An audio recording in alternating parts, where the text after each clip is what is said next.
For those I haven't had the pleasure of meeting, I'm Rabbi Mark Diamond. I have the privilege of serving as the director of the Los Angeles region of American Jewish Committee, AJC. And on behalf of AJC and our partners in the Archdiocese of Los Angeles, a warm welcome to today's program and to Wilshire Boulevard Temple. I searched mightily on the internet for a good rabbi-priest joke. I really didn't find any. So we'll skip the, but there are many out there, as you well know. Welcome, we're so glad you are here. I'd like to set the stage for today's program and what we'll be doing here today. This is a joint project of the Los Angeles region of AJC and the Archdiocese of Los Angeles, and we are so privileged to welcome you here today. I want to make sure everyone has a copy of the packets that are at the tables, which contains the schedule of the day and our statement of purpose and bios of our presenters. I would just excerpt from the statement of purpose why we are gathered here today. AJC and the Archdiocese are proud to sponsor this seminar, and we pay tribute as well to AJC's Latino Latin American Institute and the generous support of the Ford Foundation, which makes today's program possible. We're honored to bring you together, this distinguished group of Latino religious leaders and Jewish religious leaders, to build relationships and foster mutual understanding between our respective communities here in Southern California. I would also call your attention in the packet to a copy of Nostra Aetate. As I think everyone here knows, we are this year celebrating the 49th anniversary of that groundbreaking document that honors our respective Jewish and Christian heritage and seeks to build trust and dismantle misunderstandings between our respective communities. We'll be coming back to Nostra Aetate, I'm sure, throughout the day. We come here together today in the hope that our common interests and concerns, building resilient faith-based communities, passing on our traditions to the next generation, building a more just and vibrant Los Angeles, will enable us to learn from and to work together on issues of mutual interest and shared concern. Let me share a few what we call in the Jewish tradition Tachlis matters. This seminar today is being videotaped and photographed. We also have journalists present here today from a variety of publications, including the Jewish Journal of Los Angeles and Tidings, and they'll be covering today's presentations. When we move after the keynote presentation into our roundtable discussions, we encourage you and very much want you to be open and honest and sharing with your Catholic and Jewish colleagues. To that end, if you prefer that your comments either are without attribution or completely off the record, please indicate so if there is a journalist present at your table. We do have Catholic and Jewish facilitators at each table, whose task it will be later in the program to begin the dialogue and to ensure that all clergy participate fully in the discussion. We have even provided for you a set of guidelines to facilitate dialogue. Not that anybody here would need that, but rabbis, my dear colleagues, I remind you of the hallowed principle known in Jewish tradition of tzimtzum, of sacred contraction. Please leave space and time for your Catholic colleagues to speak. I've done too many of these interfaith seminars. I know what happens, okay? And we're going to make, and the fact that there's some knowing laughter here indicates that we all understand this. So please make sure that we allow enough time for all the participants at the table to fully participate in the discussions. Friends, I want to share with you that this is really a groundbreaking seminar. We have searched far and wide, and to the best of our knowledge, this is the first gathering of its kind specifically for Latino, Jewish clergy anywhere in this country. And this will be the first of what we hope will be many such gatherings. We are very proud of that. And in the spirit of Nostra Aetate, let me offer a verse from the Psalms and a prayer as we begin our proceedings. From Psalm 98, Shir l'Adonai shir chadash ki niflaot asa. Sing a new song to God. Sing a song to the one who has worked wonders. We praise God. We praise God for the new song ushered in by Nostra Aetate, the sweet melodies of interfaith cooperation and commitment. We thank God for the blessing of living here in Los Angeles, a community marked by warm, close bonds that unite Catholics and Jews. We thank God for the blessing of this conclave of priests and rabbis who have come together to forge new bonds of understanding between the Latino and Jewish communities. We give thanks in the traditional Jewish prayer for special occasions. Please join me. Baruch atah Adonai, Eloheinu melech haolam, she'echiyanu, v'kiyamanu, v'higiyanu lazman hazeh. Praise to you, Lord our God, who rules the universe, for granting us life, for sustaining us, for bringing us to this joyous moment. Amen. Now it is my great pleasure to introduce a colleague, distinguished colleague, who has worked closely with AJC on this program. I'm pleased to welcome and introduce the Most Reverend Alexander Salazar, who is Auxiliary Bishop and Vicar for the Office of Ethnic Ministry of the Archdiocese of Los Angeles. Bishop. Thank you very much, Rabbi Mark. It's been a pleasure working with you. About 6 months ago, Rabbi Mark and Daniel came to see me about the possibility of doing something for the celebration of the anniversary of Nostra Aetate. And I must confess that I had to go back and find out what Nostra Aetate was. But it is the reason why we are here. As I looked at the first paragraph of Nostra Aetate, and if I'd like to invite you to look at it with me and read it along with me, in our time, when day by day mankind is being drawn closer together and the ties between different peoples are becoming stronger, the Church examines more closely her relationship to non-Christian religions. That first opening sentence is powerful and packed with so much. We are drawing closer together as a people, and the world seems to be shrinking more and more each day. But where are we drawing closer together with people who have different faith traditions? And I believe this is something that is key and foremost, and that was a call from the Second Vatican Council, a real challenge to all of us.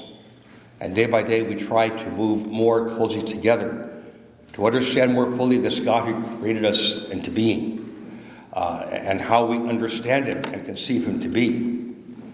I was touched so much by that movie, Gravity, at the very end, when we realized that so little space in this universe sustains life, between space and the waters. And when she comes out of the water and gasps, that breath of air reminded me so much of when God blew air into the nostrils of Adam and he became a living creature, something that we share in our traditions. When she was putting her fingers through the mud and through the earth, looking at the earth, humus that brings up humanity, and she stands up erect, and we see the glory of God's creation. I can't help but realize the treasure that we have in sacred scripture. Today is a day really of calling Latinos together in this great part of the world where I believe East meets West. It is saturated by people from Latino countries.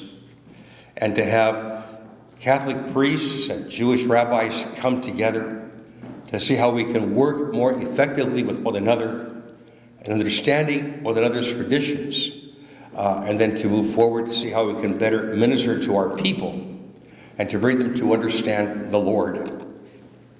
I think we are doing something that is completely common, a common ground for all of us. And so thank you very much for your presence, for being here today. And thank you very much for this opportunity of growth and encouragement. Thanks.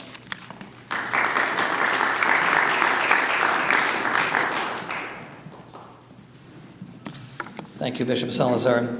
Friends, it is now my honor to introduce our keynote speaker for today's seminar, Rabbi Mark Angel. Rabbi Angel is Rabbi Emeritus of the Spanish and Portuguese Synagogue Congregation Sherith Israel in New York City, founded, I will pause for this date, founded in 1654.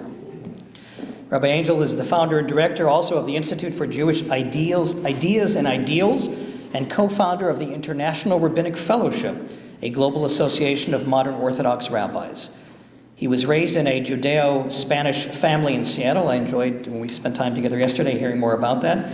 And he's been researching and writing about Sephardic culture for more than 3 decades. Rabbi Angel's full biography is in your packets, but I will tell you that he is the author and editor of 30 books, including his recent work, Foundations of Sephardic Spirituality, The Inner Life of Jews, of the Ottoman Empire. And we have complimentary copies of that book available. Please, as you leave the social hall today, we have complimentary copies, and I think we probably could prevail upon Rabbi Angel to sign some of those books at the appropriate time during the seminar. Friends, it is a great honor to welcome Rabbi Angel. His topic for today, and by the way, the reason we've asked him to be our keynote speaker is because we believe that Sephardic culture and tradition has much to say and to speak of, both to a group of rabbis and Latino clergy as well. And we think the insights that he will share, we're confident the insights he will share today are of special relevance to this gathering. His topic today is the Americanization of the Latino and Jewish communities, identity, diversity, and a shared future. Please join me in welcoming Rabbi Mark Angel.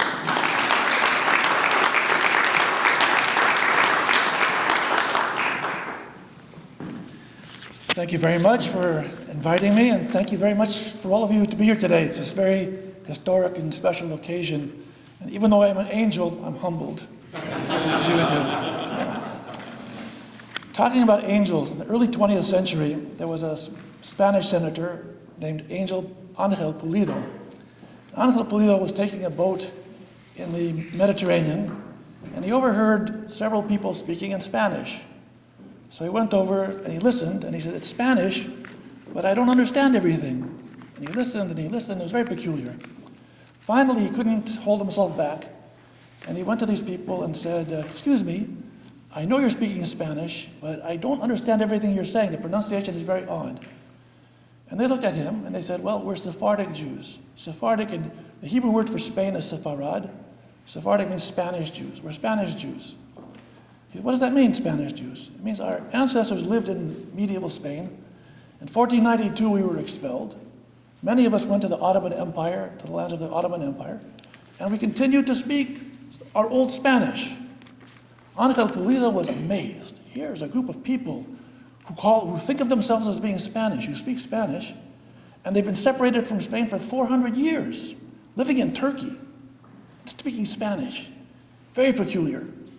He right away went back to Madrid, and he found addresses to Sephardic Jews all over the world, in the United States, South America, the land of Israel, north of Morocco, Turkey, and he wrote a book. It was published in 1905 called Españoles sin Patria, Spaniards Without a Country. And it was referring to the Sephardic Jews, the Spanish Jews. Here were people, after 400 years, who maintain a Hispanic culture and character, which is odd, it's amazing. They still speak old Spanish, that word that we've lost, we've forgotten. They pronounce words a little bit differently from what we pronounce. They've also integrated other words into the language. We put Hebrew words in, some French words, all kinds of other words got incorporated into it. So this started a period in Spain of, I would call it a romance, with discovering this lost group of people, the Sephardic Jews. And many of the great scholars in Spain, most of whom were Catholic scholars, did research on the Judeo-Spanish proverbs and ballads and their folklore. They did interviews. They published many, many books. On the part of the Sephardic Jews, it also became an opening, because we lived for hundreds of years calling ourselves Spanish Jews, and what language did we speak? We called it Espanol, but we had nothing to do with the land of Spain. We were already living other places. So that began a little internal discussion among the Sephardic Jews themselves on their connection with their Hispanic character. When I grew up in Seattle, which I call the old country, I grew up in Seattle, I knew I lived in a Jewish neighborhood because everyone spoke Spanish. That was the way it was. My mother was one of 7 children, my father one of 8 children. My parents, my grandparents, uncles, aunties, cousins, we all lived within a 1-mile radius. We were in each other's house all the time, in and out.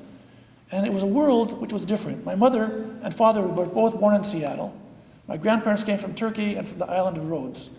In Turkey and the island of Rhodes, the Jewish people spoke Spanish. My grandparents who came here, my parents were born in Seattle. They didn't speak a word of English until they went to public school. That's where they learned English. In the early 1900s, when Angel Pulido was writing about Españoles sin Patria, there was also a change in the life of the Sephardic Jews throughout the world. They were living in a difficult situation. The Ottoman Empire was crumbling, poverty was rampant, and people were looking for a new world. And what was the best new world in those days? America. America was, they call it the golden country. Everything had opportunities here.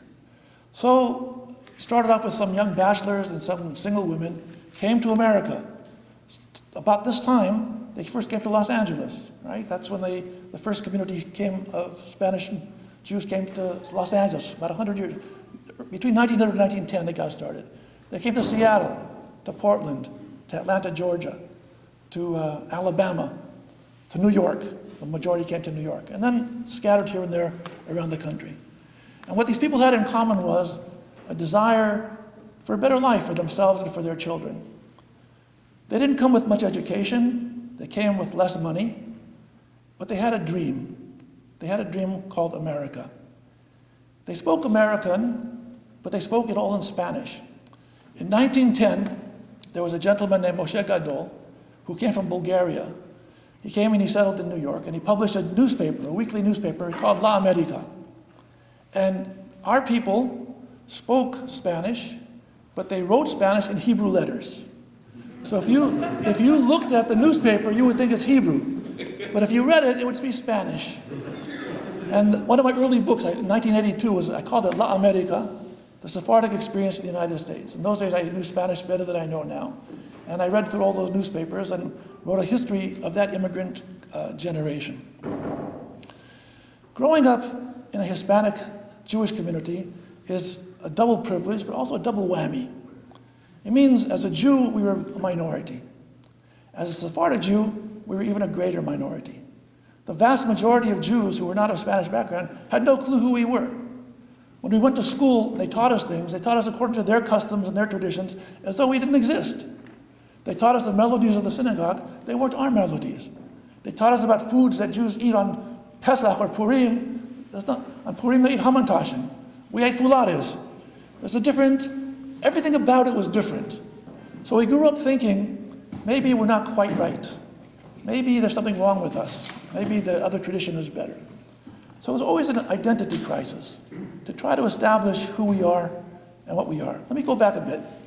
My grandfather, Romy, may he rest in peace. His name was Marco. I'm named after him. In our Sephardic tradition, we name after grandparents, including living grandparents. Most of the Jews don't name after living people, but we do. So I was named after my grandfather, Romy. So one time I was in school, and the teacher said, we're supposed to go home and find out what tribe we're from. And tribe meant, are you a Kohen, are you a priestly crowd, are you a Levite, or are you an Israelite? Those are the three choices. So I came home and I asked my mother, what tribe are we from? She said, I don't know. Ask Papu. We called my grandfather Papu. I called him Papu. Papu, what tribe are we from? We're from the tribe of Yehudah, the tribe of Judah. Okay. Go to school the next day. The teacher calls on everybody. Which tribe are you from? Kohen. You is Levi. You Israel. Angel. Who are you? Yehudah. Judah. So that was not a choice. That's not one of the. There are three things. I said, my grandfather told me. He said, your grandfather's an ignorant man. I started to cry. I come home. I told my mother. My mother says, call up Papu. I called up Papu. I said, Papu, I went to school and I told the teacher that I came from the tribe of Yehudah, and he didn't believe me. My grandfather said, your teacher's an ignorant man. We're from the tribe of Yehudah. The aristocracy of the Judeans were taken to Spain, and that's who we are. My grandfather, just for the record, was a barber. He was poor as can be. His whole life lived in great simplicity. But when he walked in the street, he was a hidalgo. He was aristocracy. People couldn't understand how the immigrant generation of Sephardic Jews had so much pride in themselves. They were fishermen, grocers, peddlers of fruits and vegetables, shoe blacks, the simplest of professions. When the grandparents' generation came, they were poor and worked hard, but every one of them knew who he was or who she was. They had what they call comporto. They carried themselves with dignity and with pride. I told you I grew up in a Spanish-speaking environment, which is true, but we also grew up in an American environment. So let me talk about that a moment. My grandparents only spoke Spanish, or what we call Judeo-Spanish. My parents spoke Spanish to them and that generation, and English to us. And our grandparents spoke to us in Spanish, and we answered back in English. So you see the Americanization process. I'll give you another clue. In those days, it was fashionable in America to want to become American. And to become American means you've got to blend in. Now there's more sense of ethnic separation. But in those days, it wasn't so. In those days, you wanted to be American. And I could prove it by my name. What is my name? My name is Mark Dwight Angel. Mark, my grandfather's name was Marco. My mother thought Mark was too old-fashioned. Sounds old country. Mark works with a C. Gotta have a little fancy. Dwight. I was born, you can guess, in July 1945. Who was a great American hero? Eisenhower. So I was named after Eisenhower. We're Americans. We're going to become Americans. We speak English. We're going to go to American schools. We're going to succeed in the American dream. And by and large, I have to tell you, our generation did all of that. By the third generation of Sephardim, everyone went to college, men and women, everyone had professions, everyone is in business. It's a tremendous success story in many, many ways. But along the way, you also lose things. You also lose a sense of the family continuity. In the old days, I mentioned, we lived in one neighborhood. Now we're all over the country. In the old days, we spoke one language. Now we speak one language, but it's English. In the olden days, there was a stronger sense of traditionalism. Now some are more traditional, some are less traditional. And there's a very great diversity among us. I wanted to tell you some of the vestigial things which we've carried on through the generations that keep us thinking of ourselves as Spanish Jews. Even though Spanish is certainly not my first language, we still have a very strong sense of our Spanishness. And Neil Sheff is here, and Neil does speak Spanish. But everything I say, Neil, you'll verify. Yeah, I think, because Neil comes from the same background that I come from. After we said the grace after meals in Hebrew, we would say it in Spanish. I'm going to sing it to you. Pardon my voice. And I'll sing it the way we sing it in the old country of Seattle, which they brought from Turkey. But those of you who are Spanish speakers will see the difference in pronunciations. I'm going to do it slowly. Ya comimos y bebimos. We have eaten and we have drunk. Y al Dios Santo Baruch Hu, Baruch Shemo, bendicimos. How do you say God in Spanish? Dios. Sephardim didn't say Dios. Dios sounds plural. We changed it to Dios. See? So we say Y al Dios Santo, to the Holy God, and then Baruch Hu, Baruch Shemo. We use Hebrew words. Blessed be God and blessed be His name. Bendicimos, we've praised, we've blessed. Que hemos yo y hemos dará pan para comer y paños para vestir y años muchos y buenos para vivir. God gave us and will give us bread to eat, clothing to wear, and years, many years to live. El Padre el Grande que mande al chico, según tenemos de menester para nuestras casas y para nuestros hijos. The great Father, God, will give to His young ones, the children, us, as we need to support ourselves, our households, and our children. We said hijos. In Spanish, they say hijos. But the old Sephardic Jews, we all said hijos. The J was kept as a J. El Dios mos oiga y mos responda. God should hear us and respond to us. Y mos apiade por su nombre el grande. And we say y mos apiado, not y nos apiado. They've intermixed the M and the N. So God should have mercy on us, por su nombre el grande, for His great name, que somos almicas en pecado, because we are little souls without sin. Who could say that except a Sephardic Jew? My mother always was amazed. She'd always stop there. Are you sure? So it says in the book, we're little souls without sin. We're telling God. We take a Hebrew verse. Praise to God because He is good, for His mercy endures forever. Siempre mejor, should always be better. Nunca peor, never less. Nunca nos manque la mesa del Creador, amen. May the Creator's table never be lacking for us. And we still sing that. My grandchildren, who don't know a word of Spanish, they sing this after their meals. So we have this vestigial connection. Identity is one thing, and it's often very much tied to language, but sometimes, and that's what I'm trying to express today, even without the totality of the language, the identity still stays. It still keeps itself. Now, when you grow up as a minority group, whether it be Jewish or Sephardic Jewish or Hispanic or whatever other minority group, you have to cope with different things. And one of the things that you have to cope with is, how do we maintain our integrity, our inner life, sense of dignity for who we are? At the same time, we want to blend in, we want to fit in, we want our children to be successful in the American dream. We want them to be successful, but we want them to end up, let's say, 10% range from where we are. We don't want them to go this far, this extreme or that extreme. We don't want them to be lost to us. But we understand every living organism changes. So how do you govern change so that people can be proud in who they are and be strong in who they are? At the same time, adapt and be open to the challenges around. So one way is sending them to American schools, speaking English, dressing like Americans, acting like Americans. At the same time, stressing in a non-obnoxious way who we are. I want to give an example. I was telling you before about the Sephardic sense of pride in who you are. One of the major qualities of the Sephardic personality is what I call interiority, a strength from inside yourself. It means you can call me whatever you want, but I know who I am. I'm not afraid of you. I know who I am. And when people know who they are, they can face life, all kinds of things in life. If they don't know who they are, then they become like the character in the movie Zelig. They're chameleons. They keep changing. They don't know who they are. In the Bible, it tells us that God gave us the 10 Commandments. You all saw the movie, I think, yeah? Right. So we were there. So God gave the 10 Commandments, and Moses is on top of the mountain, and there's a tremendous throngs of Israelites around the Mount Sinai. The sound of the shofar, lightning, thunder, God's voice comes booming out. What happens to those 10 Commandments that Moses got at that time?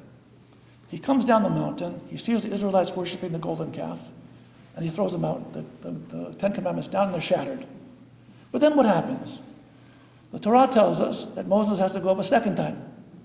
This time there's no crowds, no commotion, no fan clubs, no reporters from the Los Angeles Jewish newspapers or any other newspapers. And Moses, this time God says, Moses, Moses, this time you carve out the stone tablets yourself. The first time God did it for him. This time God tells Moses, you do it yourself. So Moses, all alone on top of the mountain for 40 days and 40 nights, carving out these tablets. What happened to those tablets? He brought them down. They were put in the ark. They became the spiritual foundation of Israel. So in the Sephardic tradition and beyond the Sephardic tradition, the emphasis has been what you accomplish in big glitz, lots of noise, a lot of commotion, it might last, it might not last.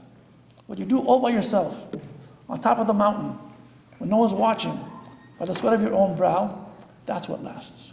That's what's permanent. And that's the way we were raised. Don't be afraid of anyone. Don't be nervous about anybody. If you know who you are, you can handle it. You can handle change. You can handle adaptation. But don't forget who you are. Well, it's one thing to say that. It's another thing in real life to try to transmit that to our children and grandchildren, because the world is often more powerful than we are. Sometimes we think that we have control over our children and grandchildren. That's only if we don't have children and grandchildren. If we have them, we know that their impact is on their peers. They're very much influenced by their peers, by the mass culture, by the culture, the general American culture, what they see on TV, what they see in the movies. And therefore, it's even more difficult, especially for traditional communities, to maintain who they are in a way that doesn't seem old-fashioned, out of step. And therefore, the great challenge that we all have is to create a continuity that recognizes change happens, but also recognizes the importance of giving the next generation a sense of security in who they are. The Jewish people are a wonderful people. I love them. We're a complicated people. Many times people say, oh, the Jews, they're this, they're that, the next thing. We're the most victimized, stereotyped people in the world. However, we're many, many things. Over the last couple thousand years, Jews have lived in many countries, they've spoken many languages, they've lived in many different cultures, and they've had to deal with all kinds of threats, physical, psychological, and spiritual. Somehow or other, Jews, regardless of their background, regardless of their language, still feel a kinship, by and large. Not 100%, but by and large. There's a feeling we're part of a family. If there's a Jew in Argentina who's in trouble, we feel responsible. If there's a Jew in Israel who's in trouble, we feel a connection. If there's a Jew in Russia who's having problems, we'll raise money for them. There's a sense that we're one big family. And like every big family, we don't always like each other. You know, there are agreements and disagreements. But the basic ground swell of Judaism is we recognize that we're one peoplehood in spite of all of our many differences.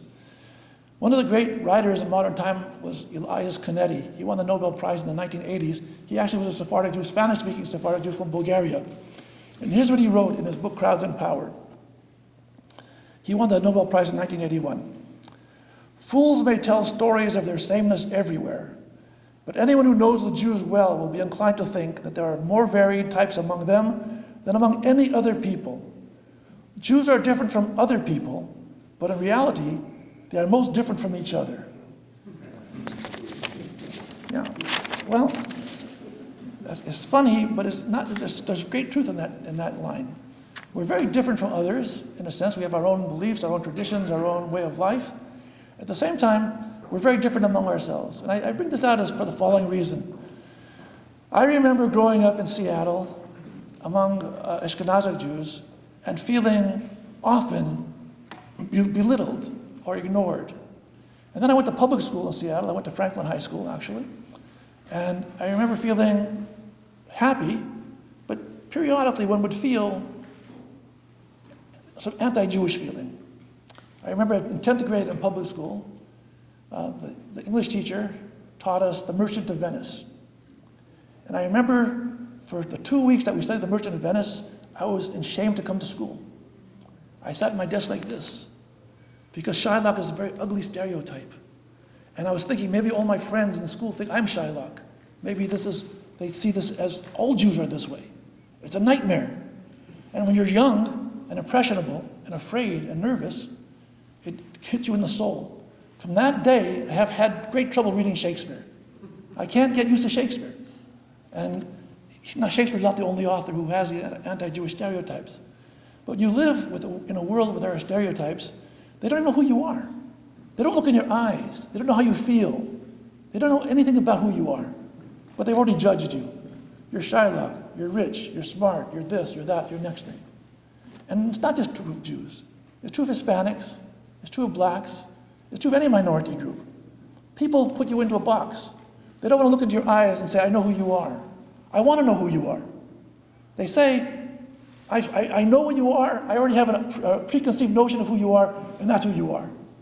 That's your economic range, that's your intellectual range, and they put you down that way. One of the great Jewish philosophers of the 20th century was named Martin Buber. I think probably everybody here has heard of him. And Buber's most famous book was called I and Thou. What is I and Thou? He categorized different kinds of relationships. One relationship is I-it. I relate to a thing. It means I need a piece of paper to write on. I'm the I, the paper is a thing, it's an it. I-thou means I relate to a human being, a fellow human being. I-eternal thou, I relating to God, the eternal thou. So Buber writes, very often our interrelationships with human beings doesn't take the form of I-thou. It takes the relationship of I-it. I don't see the other person as a valid human being with dignity and rights and who has feelings. I see the other human being as a thing, can serve my purposes. I need the person to shine my shoes. I need the person to cook my meal. I need the person to provide me an insurance policy. I need the person to give me advice on my finances, however poor they are. But I don't care about this person's personality. If I'm in a bus, taking the bus, I don't care about the bus driver as a human being. I want to make sure he drives me from point A to point B. I couldn't care less about his humanity. The person's an it. Buber says, if we're highly sensitive people, we should try, to the extent possible, to rise above the it. We shouldn't think of a person as a thing. We shouldn't think of a person as a stereotype. We should think of the person as a fellow human being with whom we have a relationship. And even if it's a passing relationship, sometimes I can't say about Los Angeles, but I'll talk about New York. Sometimes I'm in a subway. You don't have subways here, right? Yeah. So you miss all the fun. Yeah. You have a lot of traffic. Oh yeah. But sometimes you're taking a subway, and you're packed like sardines in a subway car. And for a moment, would you care about the person next to you? Just care he doesn't step on your toes, or she doesn't step on your toes. These are its. These are people that I happen to be in the same car with. But sometimes you catch someone's eyes, or they catch your eyes, and for an instant, there was a human interrelationship. Not even a word, but a sympathy, a human sympathy. And often these kind of relationships happen between people who are from different cultures, different backgrounds. Just like Los Angeles is a very diverse city, New York is very diverse. Years and years ago, I gotta brag, in 1983, I ran the New York Marathon. Didn't do it since. But in 1983, I ran the marathon. And I was running in Central Park. And around Central Park is 6.2 miles. So I ran 3 times, thinking that would be enough training. It wasn't, but okay. Last time I was running on the last lap, there was a fellow in front of me, a black man. He's very muscular. He was maybe 300-400 yards ahead of me. I said, you know what I'm going to do? I'm going to run, I'm going to catch that guy, I'm going to pass him up. And I started running faster and faster, and I was catching up. This guy he realizes someone's coming, he steps on the gas, he starts running fast. So the next thing you know, we're running neck and neck with all of our strength after running 18 miles, whatever strength we had left. And we crossed the finish line together, and we hugged each other. I don't know his name, he doesn't know my name. There was a human relationship. We weren't its. For that instant, we were fellow human beings. Whoa. When we come together as different groups, Hispanic, Jewish, different kinds of Jews, different kinds of Hispanics, we're not all one thing. We all come from different backgrounds, we all have different sensitivities. The one thing that can destroy us as human beings is a feeling that we don't count for anything, that we're its. In fact, if you want to know anything about the Holocaust, what happened to the Jews in Europe during World War II, the Nazis turned the Jews into its, into things. We were not human beings. When they took them to the concentration camps, they branded them with numbers. They shaved their hair. They took away any clothing that they had. They gave all to wear the same clothes. You don't have a name. You don't exist as a human being. One of the people who was in the concentration camps was a famous psychiatrist named Bruno Bettelheim. I want to quote Bettelheim a minute. He said, the Nazis systematically and brutally did everything possible to dehumanize us, to treat us as subhuman animals, branded with numbers on our arms. By being treated like animals, the fear existed among the prisoners that they would come to see themselves as animals, that they would lose all hope. The main problem is to remain alive and unchanged. The more absolute the tyranny, the more debilitated the subject. I want to be a human being. I want to love others. I want others to love me. But I want to understand others. I want you to be a thou, and I want to be a thou to you. I don't want to be a number. I don't want to be an it. Martin Luther King wrote about segregation. Segregation distorts the soul and damages the personality. It gives the segregator a false sense of superiority and the segregated a false sense of inferiority. It results in relegating persons to the status of things. So Martin Luther King understood that also. When people look at a black person and say, I know who you are, they don't know. They don't know. They know stereotypes. But until you've spent time understanding that human being, until that person understands who you are, the human relationship falls apart.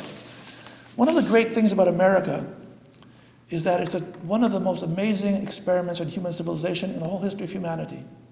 It's probably the first time where people of very diverse backgrounds live in the same country, following the same laws, with the same rights. For many, many centuries, we didn't all have the same rights. We didn't all live in the same countries. We didn't live in the same societies and interact as equals with each other. The United States gives us opportunities to live in freedom and to at the same time to be faithful to our own traditions and our family loyalties. For a strong, healthy social fabric, we need two things. We need each individual and each group of individuals to know who they are, and to be strong inside, and not to be afraid. At the same time, we need the ability to look for the thou in others.